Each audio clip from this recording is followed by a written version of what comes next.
กราบสบายดีพ่อแม่พี่น้องสุขคนและFCทุกคนยินดีต้อนรับเข้าสู่ช่องบ่าวคำพงบ้านนามื้อนี้บ่าวคำพงก็ได้มาเที่ยวสวรรค์บ้านนาพี่น้องก็ได้ไกลมาทางวงเวียนกระบองใหญ่พี่น้องก็ได้มาเห็นห้านห่มกระโดนคาเฟ่พี่น้องเป็นกาแฟบูฮานธรรมดาก็เลยแวะเข้ามาซิมเบิ่งพี่น้องก็แซ่บรสชาติพี่น้องเอ้ยมื้อนี้ก็ดีช่วงนี้ก็ช่วงสงกรานต์พี่น้องเอ้ยมื้อนี้กับปีใหม่พี่น้องคืนนี้เพิ่นกินซอดแยกมื้อนี้มาพ่อห้านดีๆห้านดังๆพี่น้องดังสุดๆห้านหยังพี่น้องเพิ่นขายน้ำแบบแซ่บๆห้านคาเฟ่โฮมกระโดนคาเฟ่พี่น้องเป็นต้นกระโดนเลยพี่น้องเอ้ยสัญลักษณ์ต้นกระโดนพี่น้องโอ้พี่น้องเป็นต้นกระโดนมาเบิ่งน้ำเพิ่นพี่น้องมื้อนี้มาอุดหนุนช่วยเพิ่นพี่น้องเอ้ยว่าแซ่บซ้ำใดพี่น้องมีแต่สาว2 คนมีแต่สาวสวยทางในก็สาวสวยโหโอ้ยทุกคนโหใจดีพี่น้องยังโสดหมด2เลยพี่น้องเอ้ยโสดหมด2โอ้ยพี่น้องเบิ่งมาเบิ่งน้ำเพิ่นบัดนี้บ่มีน้ำยังถามแม่ค้าเพิ่นแน่จังว่ามีน้ำมีน้ำยังแน่ถามเพิ่นแน่ตามเมนูเลยมีหลายเมนูอยู่มีหลายอย่างทุกคนเลยแนะนำให้พังเนี่ยมีน้ำยังแน่จะมีอเมริกาโน่แล้วก็ลาเต้คาปูชิโน่เอสเปรสโซ่มอคค่ากาแฟดำน้ำผึ้งกาแฟดำมะพร้าวมัสสะน้ำมะพร้าวชาเขียวน้ำผึ้งชาเขียวชาไทยโกโก้น้ำแดงโซดานมสดนมบัวน้ำผึ้งมะนาวแดงโซดาไปแล้วหวานกินลองชิมเอาลองตอนนี้บ่าวเขาผงมาซิมก่อนมื้อนี้ว่าแม่นแท้บอกว่าแซ่บซ้ำใดพี่น้องทุกคนอย่าลืมมาอุดหนุนซอยนี่เด้อพี่น้องเด้อทางบ้านเฮาอยู่สวรรค์เขตพี่น้องอยู่วงเวียนกระบองใหญ่พี่น้องเอ้ยใกล้วงเวียนกระบองใหญ่เป็นอันคาเฟ่โฮมกระโดนบ่โฮมกระโดนคาเฟ่อันห้าลองชิมเบิ่งทุกคนซิมเบิ่งก่อนทุกคนอันเพิ่นขายจอกเท่าไรก็จอก130,000ทุกคนว่าคุ้มค่าบ่ทุกคนมาซิมบ่ก่อนพี่น้องว่าแซ่บซ้ำใดหวานเทียบสุดยอดทุกคนอันเป็นน้ำยังก่อนนี่ฮะจะเป็นชาไทยพี่น้องกินแล้วติดใจได้พี่น้องเอ้ยอันรสชาติถึงใจเลยพี่น้องทั้งหวานทั้งแซ่บพี่น้องเอ้ยคนก็งามขายแม่ค้าเฮาก็ดีแม่ค้ายังไม่ได้แต่งหน้าขนาดไม่ได้แต่งหน้าได้พี่น้องแต่คันไปแต่งหน้าสิจำได้พี่น้องมาเบิ่งโอ้พี่น้องเอ้ยเบิ่งพี่น้องบัดนี้สิรีวิวให้พี่น้องเบิ่งเด้อรีวิวห้านเพิ่นนะพี่น้องเด้อเป็นโฮมกระโดนคาเฟ่ก็ถือว่าได้เรื่องแล้วทุกคนถือว่ามีต้นกระโดนนะเป็นโฮมกระโดนคาเฟ่แต่ว่าคืนนี้คนมากินเต็มแถวนี่พี่น้องเอ้ยเพิ่นมากินน้ำเช้านี่เพิ่นก็ยังซื้ออยู่แต่ว่าผู้ซื้อบ่ได้นั่งกินก็มีทุกคนเพราะว่ามันอยู่ใกล้ทางนะทุกคนจะเป็นทางเข้าสวรรค์เขตส่วนว่าทางนี้ก็จะได้ทางเมื่อพุ่นละหลัก35พุ่นมื้อนี้ก็บุญหลายสายยาวบ่าวคำพงก็ได้มาช่วงปีใหม่พี่น้องได้มาเที่ยวสวรรค์เขตพี่น้องโอ้สวรรค์แดนงามทุกคนเลยมาเบิ่งบรรยากาศห้านเพิ่นกะโอ้บรรยากาศดีๆห่มเย็นเลยพี่น้องโอ้ยพี่น้องเลยห่มกระโดนคาเฟ่เห็นแล้วบ่ทุกคนป้ายห้านเพิ่นเลยอันนี้ฮะคือน้องแฮนนี่กับน้องยังก็น้องแฮนนี่น้องโซ่บ่โอ้อันสองน้องอันคนสวยมาขายน้ำทุกคนเลยยังโสดเด้อพี่น้องเด้อมาอุดหนุนซอยนี่เด้อพี่น้องรสชาติแซ่บพี่น้องเลย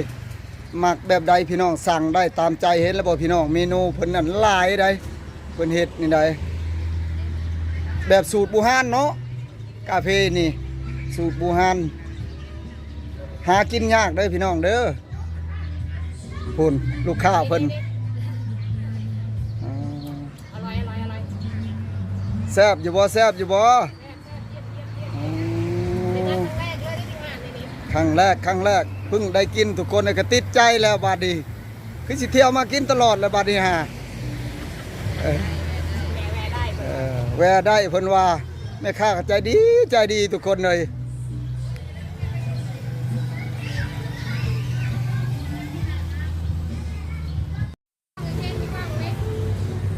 มื้อนี้ดีใจแล้วพี่น้องได้มาเที่ยวสวรรค์ก็ได้มาห้านผมกระโดนคาเฟ่มื้อนี้มาอุดหนุนซอยเพิ่นพี่น้องมาเบิ่งสถานที่เพิ่นก็สวยสดงดงามหลายพี่น้องเอ้ยทุกคนอย่าลืมอย่าพลาดเด้อพี่น้องเด้ออันไปแวะมาทางนี้อันกายทางนี้พี่น้องใกล้สิฮอดโรงเรียนกระบองใหญ่แล้วมาอุดหนุนซอยเพิ่นเด้อพี่น้องเด้อซึ่งเป็นหลานของบ่าวคำพงเองทุกคนกับน้องแฮนนี่เพิ่นมาตั้งห้านขายอยู่นี่พี่น้องเป็นสูตรกาแฟสูตรโบราณเลยพี่น้องเลย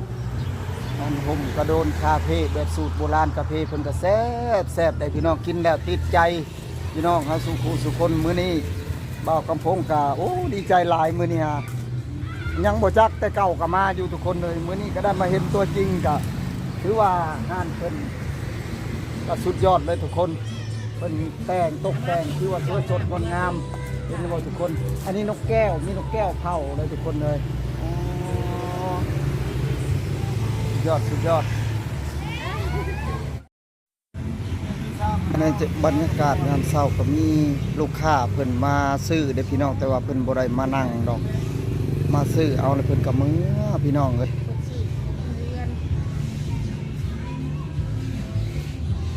ไม่ได้สวัสดีปีใหม่สงท้ายปีเก่าต้อนรับปีใหม่อยู่ดีมีแห้งเด้อเฮงๆรวยๆพี่น้อง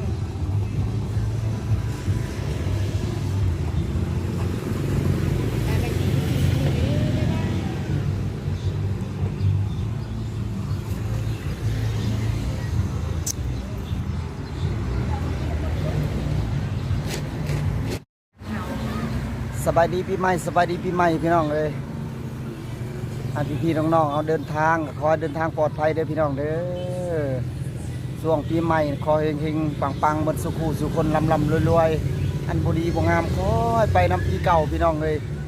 มื้อนี้ก็บุญหลายสายยาวเบาคำพงก็ได้มาเที่ยวอยู่สวรรค์เขตพี่น้องก็มาพบมาพอดีมาพ่อห้านผมกระโดนคาเฟ่พี่น้องก็เลยแวะเข้ามาอุดหนุนพี่น้องมาซื้อกินน้ำสาวๆ2 คนมื้อนี้โอ้แซ่บพี่น้องเป็นซาไทยพี่น้องกินเบิ่งสูตรแบบสูตรบูฮานนะพี่น้องเลย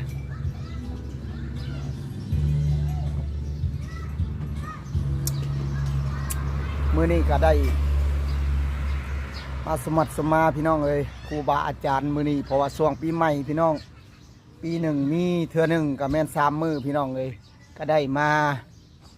สมัครสมาเพิ่นครูบาอาจารย์ที่เฮานับถือเพิ่นทุกคนอันนับแต่พ่อแม่นะครูบาอาจารย์ว่าสั้นแหละมื้อนี้ก็อยู่ใกล้หนทางเลยพี่น้องบรรยากาศ